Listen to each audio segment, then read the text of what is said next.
Good morning, everyone.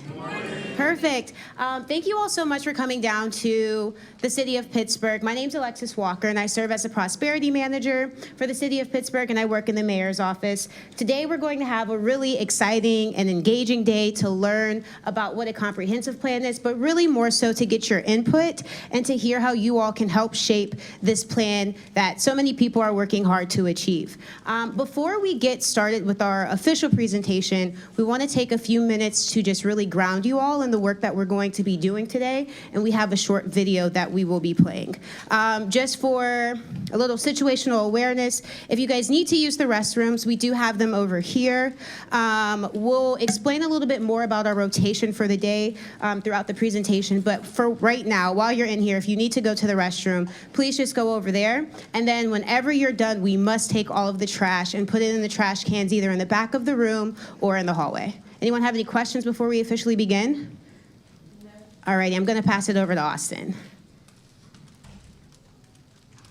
Morning, everyone. Okay, as I mentioned, we're going to start off with a quick video here. Also, I'm Austin, or AJ Herzog. I work with the Department of City Planning.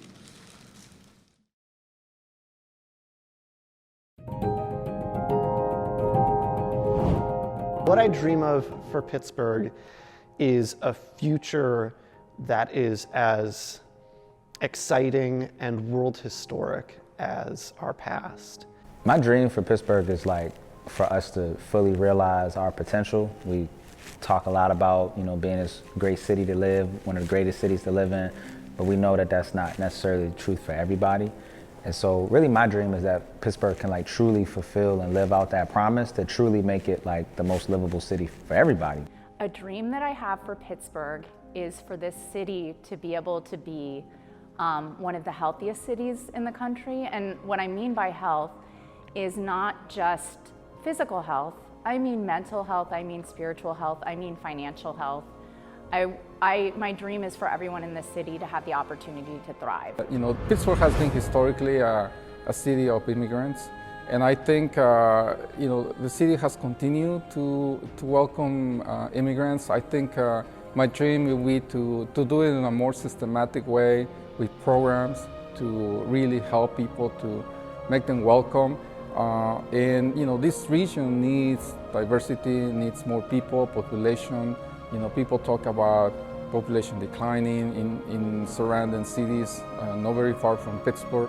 There are so many opportunities for Pittsburgh as a city to welcome folks in, whether they're international refugees or environmental refugees or just people interested in living in an exciting place. My dream for Pittsburgh is really that our city becomes more accessible and more equitable. I think many of the conversations that I have with people in Brookline and in other communities really centers around that there's still a lot of disparity. There's still a lot of underserved populations, underserved communities, and a lot of that has to do with the lack of accessibility to services.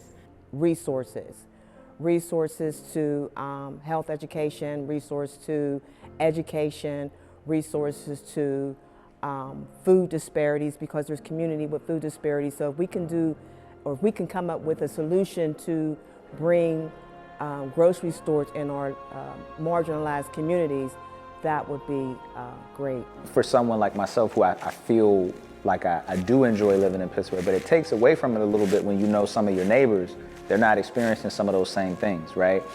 Sometimes people that you know and love having very different experiences in the exact same city.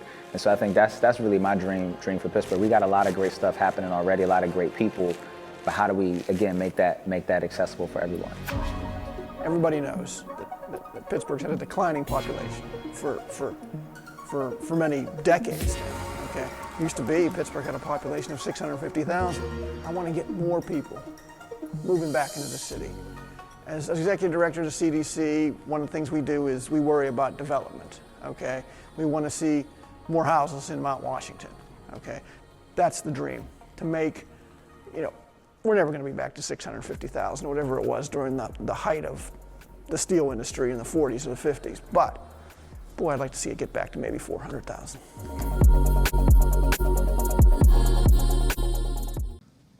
to say a few words here, we have the Director of City Planning, Dr. Bay.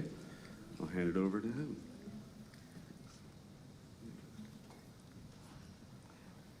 Good morning, y'all.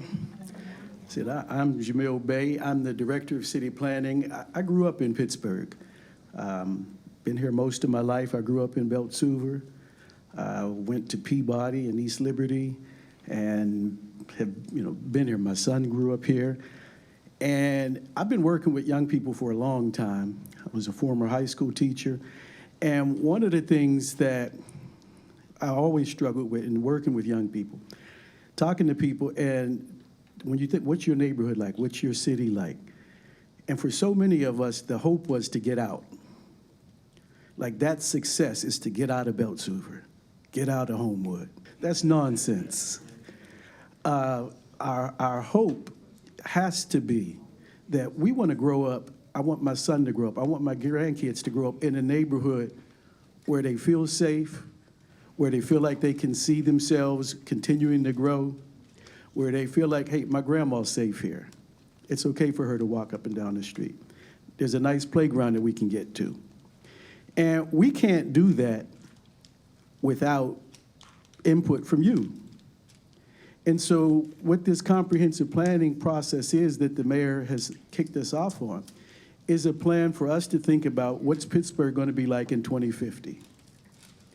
And Pittsburgh 2050 is not for me. I'll probably still be alive, but that's not, I'm not going to be thriving in 2050. That's the super future, but it's not really that far away, right? When I graduated from high school in 1985, I thought this was the super future. Yeah, I'm not old. He's looking at me like, Dad, yeah, this is real. But when we think about, what's that like? What do you want to be doing in 2050? We have to put that time and that work in now. We have to think about what does that mean for us right now to imagine the city. And so for the next couple of months, we're going to be trying to engage you to help us think about what that city looks like and what we're going to be doing in these spaces. And so what I'm going to do now is make it a little bit interactive and just reach out to you. What neighborhood are you from? Where you go to school? And what do you want your neighborhood to look like? What's it like now? Anybody want to jump in here?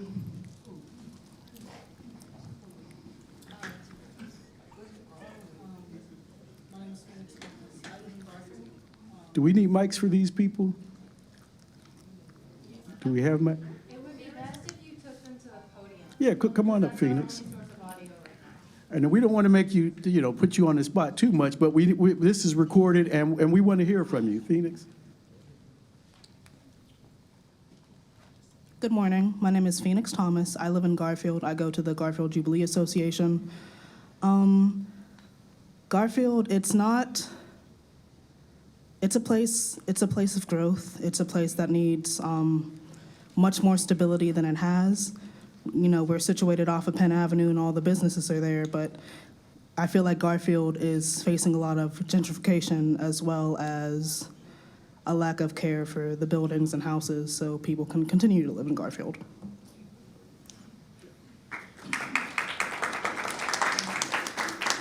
So when I went to Peabody, I hung out with a lot of people who were in Garfield. And this is not the same Garfield that it is now. Garfield has changed. And, change is inevitable. But a lot of that change has left us out. And, we need to make sure, well, what can we do to make sure we benefit from some of this change or that we're included? When I went to Peabody, East Liberty didn't look like it looks now. And they had processes and they, design. What do you want to see in East Liberty? Do you have the busway there? What kind of grocery stores do you want? What do you want to, and they made these diagrams and they got a lot of people engaged. And people said, yes, I want parks. Yes, I want to be able to shop. Yes, I want these things in my neighborhood. But they never asked this important question. What do we need to do so that I can stay in this neighborhood when we have those things? And so a lot of the people who were in East Liberty when I went to high school aren't there anymore. And so that's what we have to do differently. How do you stay in these neighborhoods that you want to be in so that they benefit and grow while you're ready to grow? Can we hear from one more person before we hear from the mayor? Is one more person. Tell us, what is your neighborhood like? What's your name? London? All right, we're going to hear from London. Where are you from? So more like Fairywood. All right, London from Fairywood. I'm from Broadhead. My name is London Applehart. My neighborhood wasn't always good. They did like a lot of shootings and stuff like that. We were playing Release the Dead one time, and they were like literally shooting in the middle of Release the Dead. So like everybody just hid because everybody was already hiding from the jump. And then, yeah, nobody got hurt there, so that's good. But it wasn't always like that. We could walk around and have fun, but we knew like to go in before it got dark just in case they did do anything.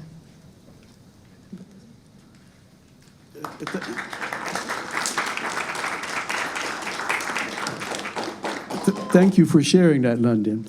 Now, imagine that. So kids growing up, you're playing a game of Release the Dead and shots are being fired. That's not a safe place to be, and that's not the kind of city that we want, and it doesn't have to be that way, and we can work our way out of this. And so for the next couple of months, they said, when we're engaging you, we need to hear from you.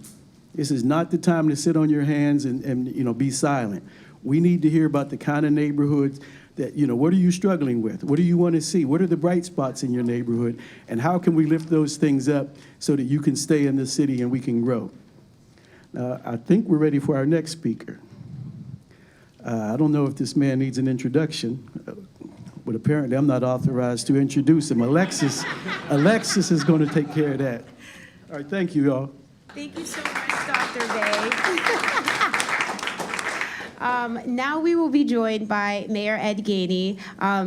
As Dr. Bay mentioned, this was a charge that Mayor Gainey has been leading everyone in the city with, and we're so excited to hear from him. And I know that he's excited to pour more into you all. So without further ado, I'd like to welcome Mayor Ed Gainey.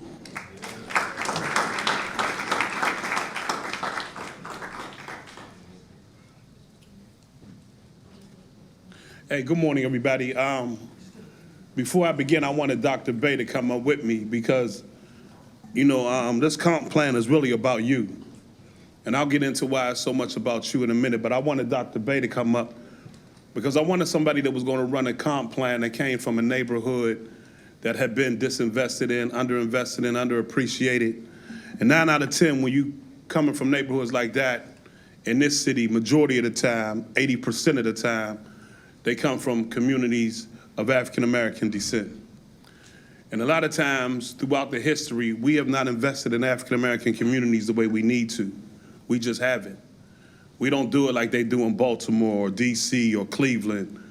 We have not put the investment into our communities. Out of 15 major metropolitan cities, we are the only city that don't have a middle Black or Latino community. And that's a shame because that means that every community looks like us when we talk about poverty.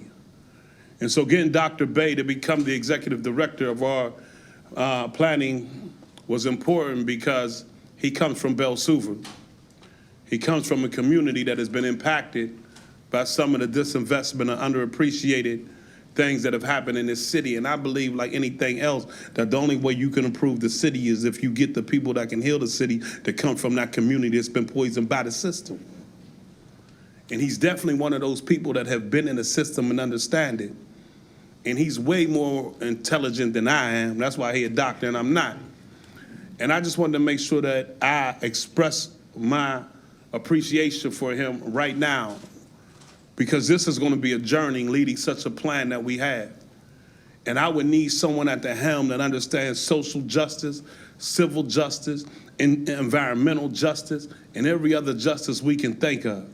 And I couldn't think of a better person in the city to lead that effort than Dr. Bay. And I wanted to say that publicly right now. You know what I mean? And I want to thank, hey, Connie, what's up? How you doing?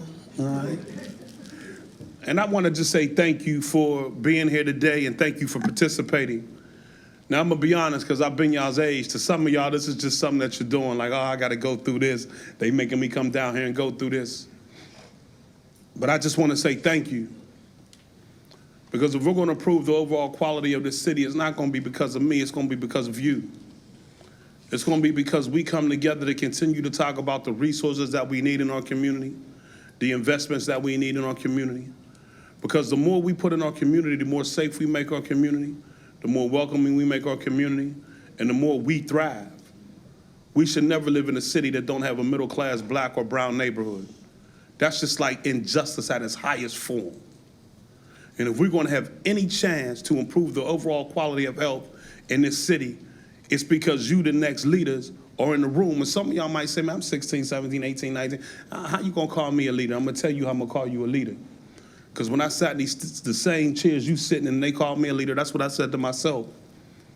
But really, you are the leader right now, because I'm going to be honest. All I'm doing is managing for today. Tomorrow is y'all's vision. And I give you an example. When I was coming up, we ain't had cell phones. So if my cell phone messed up, I got to go to my kids. They leading in technology right now. We didn't have video games like you had video games. Y'all got P5, we had Ataris. You understand what I'm saying? 3 football men running down the field. Y'all got all these different type of graphics that look real. So please understand, you are the leaders of the day.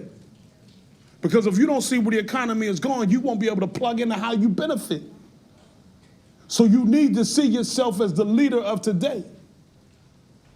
And the other reason why you're a leader, because don't nobody go through the adversity most of y'all go through in your neighborhoods and homes. You go through an adversity where most people don't go through adversity until they're 30.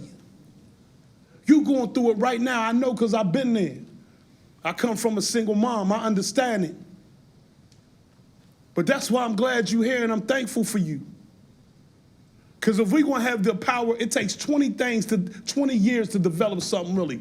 20 years to develop something.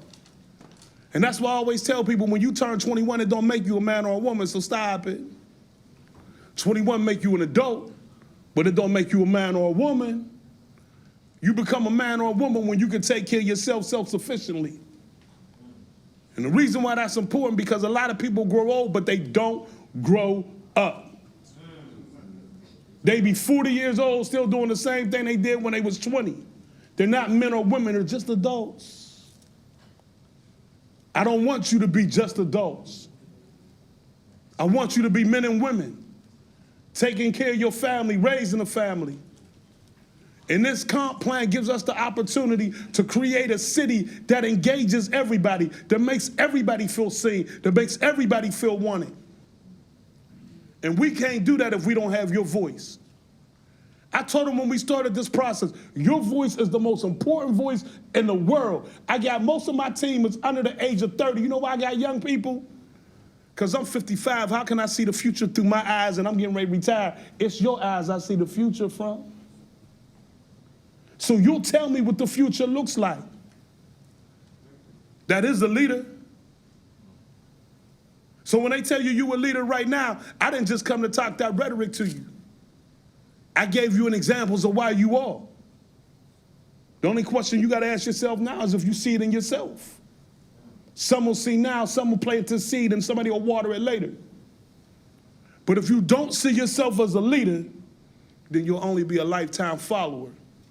And in that, I'll see you when you're 40 thinking you was 20 again, wishing you could grow up and not grow old. So you got an opportunity to help us. Only you can do that. And when I say I thank you for being here, I do.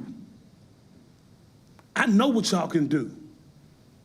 I know y'all can make dirt and make dollars. I know what you can do.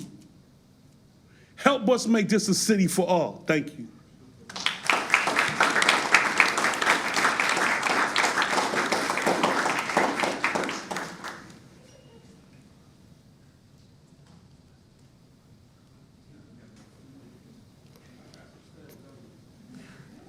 All right. Well, I have the fun job of following the mayor. Thank you so much for those words. My name is Christian Umbach. I'm with City Planning, with AJ here as well. I'm just going to go real quick and give an overview of what is city planning. Has anybody heard before today of city planning or urban planning? No. Okay. See, well then that's our job. Yeah, a lot of people just don't think about it in day-to-day life. So hopefully you'll learn a little bit about that today. I think we'll go over the agenda a little bit later. So, all right. So if we had to boil it down, urban planning or city planning, it's how local government works with communities to shape the future of our city, which is actually pretty cool. So we think about things of how land is used, where buildings go, how people move around the city, whether walking or taking a bus, and how our neighborhoods grow and change. Our approach to planning is we really start with a shared vision for Pittsburgh's future, and we want to make sure that's reflective of the community and people's needs and values. And then we work backwards and we say, well, if this is the goal we need to get to, we identify, the real steps we can get there, so our projects and our investments are going to the right places. Okay, so just to show you the impact planning could have in shaping the city, just wanted to show kind of like historic downtown and modern downtown. Like you can probably tell there was a lot of differences, and yes, planning played a role in how this became. So for example, if you guys have been to Point State Park, anyone, where the fountain is? Okay, so like this was a planning decision to say like we have industry and factories here, but maybe it would be nice to have like a public park. So just wanted to show like planning can make a massive impact on the shape of our city. Also, what makes city planning fun is the city is very diverse. So as you can see, I mean, some areas are really high density, lots of tall buildings. Others are more like small scale neighborhood. Some spaces are built, kind of older, like before the car, and there's less space. And then other spaces, like on the bottom right, are more, suburban, and there's like driveways. So we have to consider all these different types of spaces and make sure they're all, valued. All right, so neighborhoods are a really big part of Pittsburgh. Anyone want to throw out the total number of neighborhoods we have in Pittsburgh? 20. A little bit more than 20. 100. Okay, close to 100, 90. Okay, these are all the 90 neighborhoods. Yes, if you're wondering, some neighborhoods like Oakland has 4 neighborhoods because like they divide it like north-south. But yeah, a whole bunch of neighborhoods. A lot of them have like their own unique character and kind of sense of community, which is really cool. So what we did as planners is we started doing neighborhood plans. So every little neighborhood could have their own plan for the future. And that's really important because every neighborhood has its own needs. But what we didn't realize is that how neighborhoods connect to each other and what happens about the city as a whole. So that's what we're doing now with the citywide comp plan to make sure we can be unified as a city. All right, and now I'm going to pass it back to AJ, and we're going to talk about the comprehensive plan. All right, thank you, Christian. So what is a comprehensive plan? Really, what we're doing is creating a vision for 25 years from now, Pittsburgh in 2050. And we want that vision to be shaped by the people that live in Pittsburgh, especially young people like you guys who will be here working, like contributing to the city in 25 years. And also, this is the first comprehensive plan that the city will be finishing that is all 90 neighborhoods, not just looking at one area or one topic, but looking at everything all at once. What can Pittsburgh be and what can we achieve? And you're going to learn more about this later, so I'm not going to stay on this one too long. But each of these are what we're calling pillars. And under those pillars, resilient infrastructure, attainable neighborhoods of choice, meaningful economic opportunity, thriving community culture and well-being, and empowered and engaged communities are over 20 topics that kind of cover everything you can think about when it comes to like how will a city work, how will we function, how will we grow. And so how can you get involved? Real quickly, here's some ways you can get involved no matter what time of the year, what year, if we're doing a comp plan or not. These are just things to get you involved in city planning generally. We have the Engage PGH page, which that QR code down there, if you want to scan it, can take you to all the different projects that the city's working on. And then we do here. Okay, so I have a request for all of you. So we want to hear from you about what you want to see in Pittsburgh come 2050.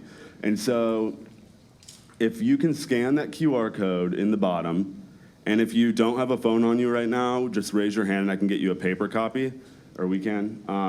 But scan that QR code. You'll answer these 4 questions, and this is going to help us shape this comprehensive plan. And so there'll be more opportunities in the future to contribute to this plan. So the first, I'll go over what each of these is going to be doing. So the first one, the one that's starting here, we're going to be doing a walk audit of downtown. So we're going to be walking around downtown a few blocks, looking at different observations. What do you see? What does it feel like to be walking around? What can be improved? All that. All right, everyone real quick. 2 more things.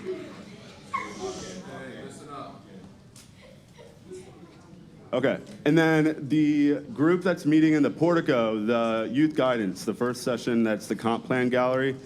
That group, you'll be walking around and looking at the different topics of the comprehensive plan, and you'll be voicing what do you think should be a priority? What topics do you think we need to focus on most? Which ones are most important to you?